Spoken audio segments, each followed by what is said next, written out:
of thing.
Hey there, welcome back. If this is your first time to my channel, I hope you enjoy your stay. If you want to see more content like this on YouTube, be sure to like this video, subscribe, and share it with your friends. Today, we're taking a look at the new laser from SMS Laser, the HFXC. You may recognize SMS Laser as I've mentioned them before on my channel, as I was starting to review the XK68 laser they offered before. A few of you have actually asked me about a review on this laser, and I kept telling you I was working on it, and this was true, I was working on it. I have a total of, I think, 6 of those lasers over the various versions they've worked on throughout the years. And part of the reason my video never came out is because every time I got to a point where I had a bunch of criticisms and I was ready to make a video on it, I would send that over to SMS, and they would actually adjust their laser and send it on back. So I never quite felt like the video was finished, because I never felt like I had the final one in my hands. I originally just thought this was the next version of the XK68. Well, I was wrong. This is actually a whole new laser based on an entirely new design, and they took a lot that they learned from the XK68 and applied it to this laser, of course. But the XK68 still remains in that lower tier where it's more well-suited for an airsoft gun or maybe a 22, but anything above that, it'll slowly drift over time, because the zero is just held by Allen screws that are just tightened in there. Even if you add Loctite to them, the heat of a weapon, especially if they're near the end of the muzzle like this, it'll eventually break that connection anyway, and your zero just slowly drifts up and right as the Allen keys back out. Well, one of the biggest changes they added to this one was adding, it's not a locking mechanism, but it feels like there's a ball bearing or something in there, and you get an audible click, click, click as you go through and adjust the zero. So what is this laser? This laser is a 4-in-1 device that comes with a white light, a infrared wash, a visible laser, and an IR laser. The nice thing about it being an all-in-one unit means you don't have to mount a bunch of lights and lasers on the end of your gun. So even though it is kind of a heavy unit, it does keep weight down overall. It also comes with this M-LOK or Picatinny pressure pad. I currently have it mounted via M-LOK to the top of this Stellar Arms or MASP Industries. They recently changed their name. AR. The nice thing about these handguards that don't have the Picatinny rail up top, but they have the M-LOK, you can mount it right up top, and even with a scope like this, if I'm up here, I can still use both my long scope and my red dot up top. Obviously, my intent with this build was to mainly use it as a night vision aiming device. So on here, its main purpose exists to be an infrared laser, and the infrared wash also helps a ton. I've been using the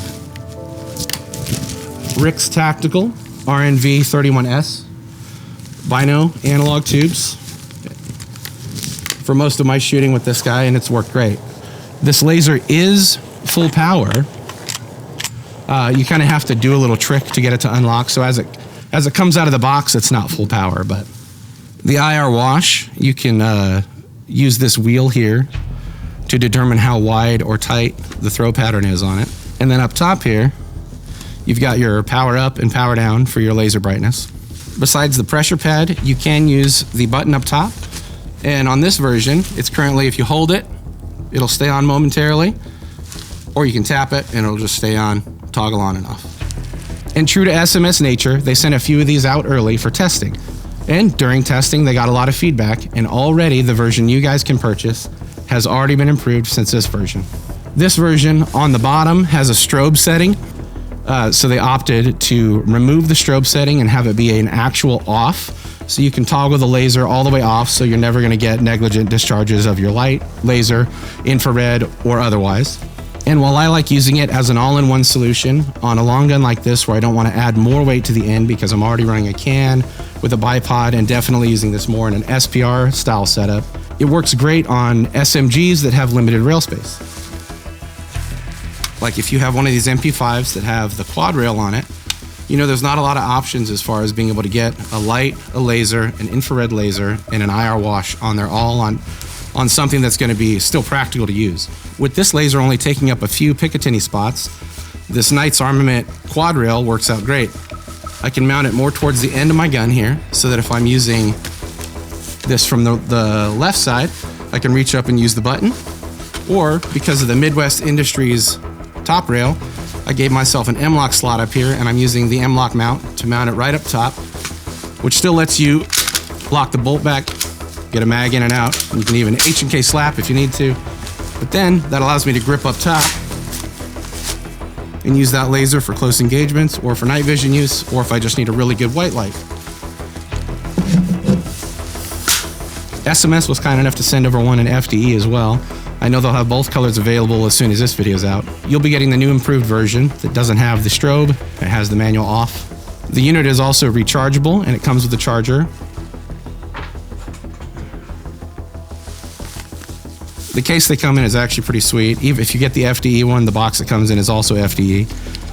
It comes with the tools you need to adjust it, a little flathead for the zeroing, the battery recharger, some really great printed instructions and warranty card, tells you all about it.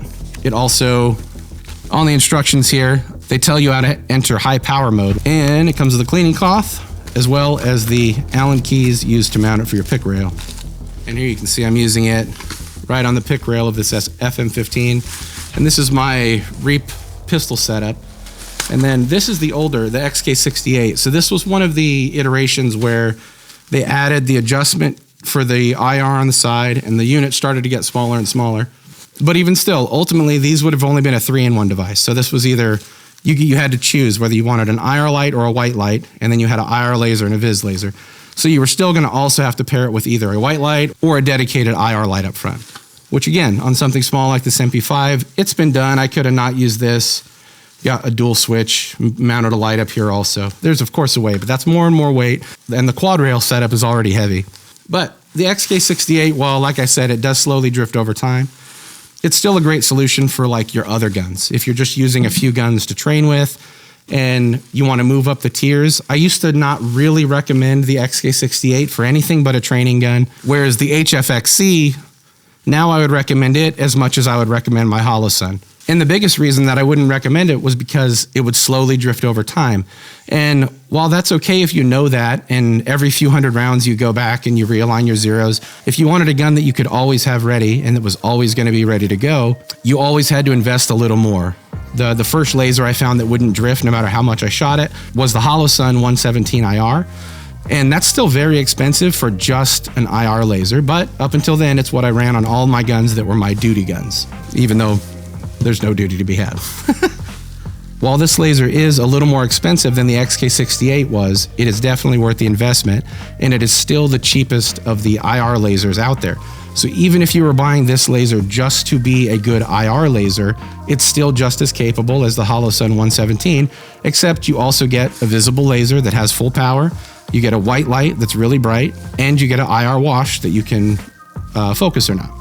It's kind of a slam dunk when you think of all 4 units you'd be getting, that each one of those units would be a few $100s, but none of that matters if the thing doesn't hold zero, right? Well, SMS agreed.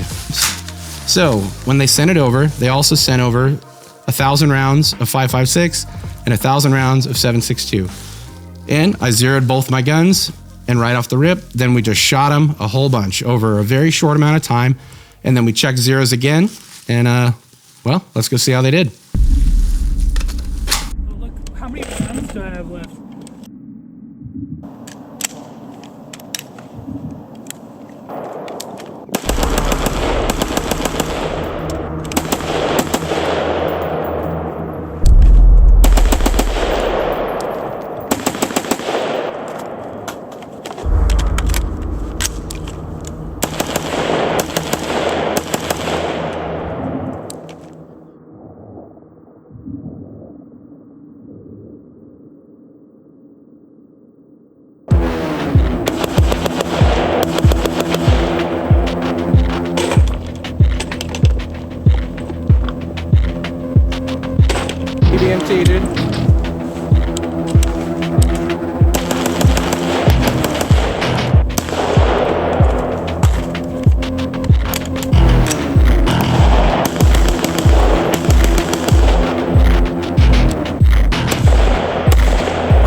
that, it jammed. Still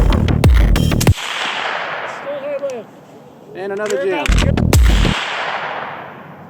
Another jam though, even with PMags. Just throw it in the trash. That's where it belongs, I think. I'm just trying to zero, like, fucking shoot. Alright, ready?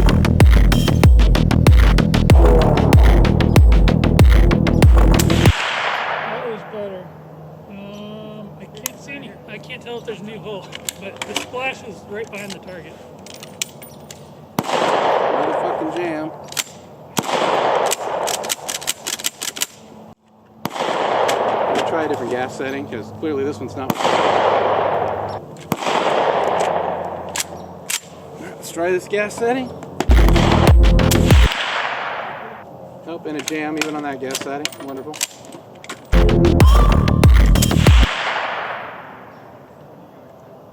Nope, same. And another fucking jam. I'm not seeing it. Dude, these jams are wild. This one was like way in there. Is that a gun? We got a weird double feed. It's in there sideways now. I can't get this thing to feed today, not at all, on any gas setting. Pretty frustrating. It looks really cool. What a great looking gun, isn't it? What a beautiful paperweight.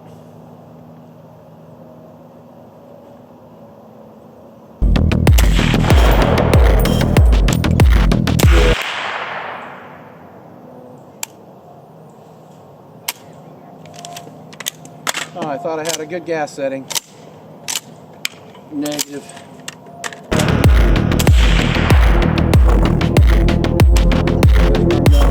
Oh, I see it, I think. I was just on the edge between top left, top right. Yep, alright, that's me, finally, alright. Okay, so now you're within, like, you know, Hopefully. 6 to 8 inches of the... Yeah, so now... I don't see anything.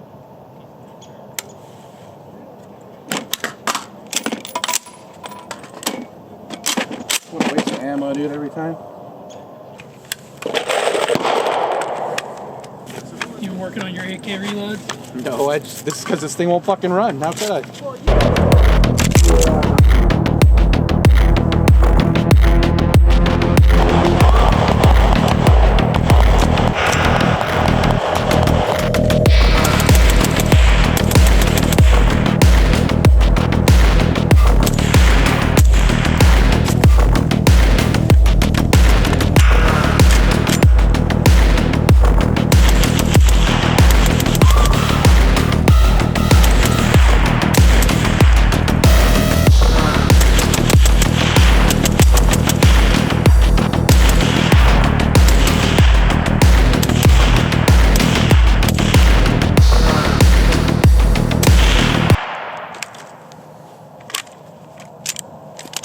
Failure to eject, failure to feed.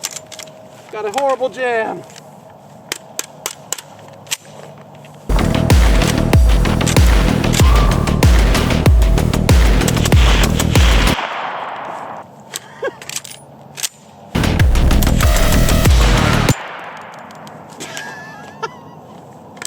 Bro, oh, that one was just because it was empty. I'll accept that.